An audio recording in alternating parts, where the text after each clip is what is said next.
En vous écoutant, je comprends mieux la difficulté que j'ai souvent rencontrée à choisir un extrait de ce livre-là pour le proposer, à cause de voilà, ce que vous avez expliqué, de sa construction. Bon. Et du coup, je me pose la question, en mesurant tous les risques d'instrumentalisation du texte, je me dis, est-ce qu'on peut se risquer quelquefois à proposer un extrait? Comment? À quelles conditions? Enfin, voilà, ça m'ouvre beaucoup de questions. Là. Si vous en êtes nourri, il est quand même d'une telle vérité qu'il peut aider quelqu'un au moins à se déculpabiliser. Car je crois qu'une des grandes souffrances pour un croyant, c'est de se découvrir révolté. C'est l'une des grandes souffrances. Et ça, je n'ai pas eu le temps d'y insister. Mais je me rappelle très bien, j'ai vécu ça un jour où je devais aller parler à la pastorale de la santé dans mon diocèse. Et cette année-là, une des grandes responsables venait de découvrir une maladie épouvantable pour elle. Et elle est venue me voir avant. C'était une femme pour laquelle j'avais une admiration très grande, une vraie croyante, mais comme on peut être, quoi. Mais elle était dans une horrible douleur. Elle a été d'une méchanceté, d'une violence, d'une virulence épouvantable. J'avais un membre de ma famille qui était très malade à l'époque. Elle m'a dit, mais tu verras, les médecins, ils n'en ont rien à faire. Ils nous laissent crever. Ils n'en ont rien à fiche. C'était affreux.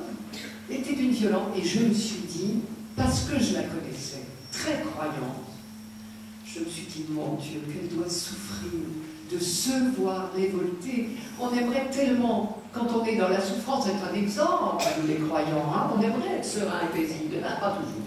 Et c'est comme ça. Hein, rappelez-vous le dialogue des Carmélites, par exemple, hein, c'est sûrement une expérience qui n'est pas unique au monde. Et j'ai eu l'idée, du coup, je faisais un topo sur les étapes psychologiques du deuil, quand on affronte des grandes épreuves, que ce soit la maladie, le deuil, etc., la vieillesse même, qui est un horrible deuil hein, aussi.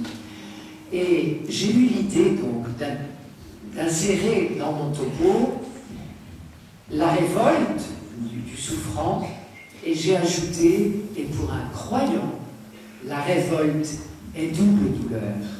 Parce qu'il se voit révolté, le croyant qui aurait tellement aimé être en paix, être un exemple de paix pour les autres et être serein, et puis il se découvre épouvantable. Elle a été mais épouvantable. Donc j'ai dit ça dans mon topo, j'ai dit je pense que pour le croyant la révolte est une double douleur. Sa meilleure amie est venue me voir à la sortie, il m'a dit « Ah, merci d'avoir dit ça, parce que c'est effectivement ce qu'elle vit en ce moment. » Montrer un front serein quand on est dans la douleur, c'est quand même pas facile. Hein. Et ben voilà, il faut savoir. Et dans le livre de Job, si vous vous en imprégnez, vous trouverez 40 000 expressions qui sont d'une actualité et d'une vérité. Avec cette difficulté que c'est un discours extrêmement poétique, avec des images, et on peut prendre par dose homéopathique, mais c'est d'une telle vérité. Et c'est très déculpabilisant. Puisque ce livre, une fois encore, il est dans la Bible, hein. Il est recommandé, c'est incroyable. S'il est dans la Bible, c'est qu'il est recommandé à notre lecture. Donc vous devez pouvoir. Mais c'est vrai que vous avez raison, l'instrumentalisation c'est difficile. Je suis contente de ne pas faire l'Aurélie aux funérailles, moi. Parce qu'aux funérailles, on lit Job 19, 23, 27, ou 25, 27, selon les fois. Nous, chrétiens, nous y lisons la résurrection, qu'on a découverte depuis, que les Juifs avaient découverte depuis. Et Job lui-même ne l'y mettait pas. Je ne sais pas comment il faut faire, mais par chance, ce n'est pas ma vocation.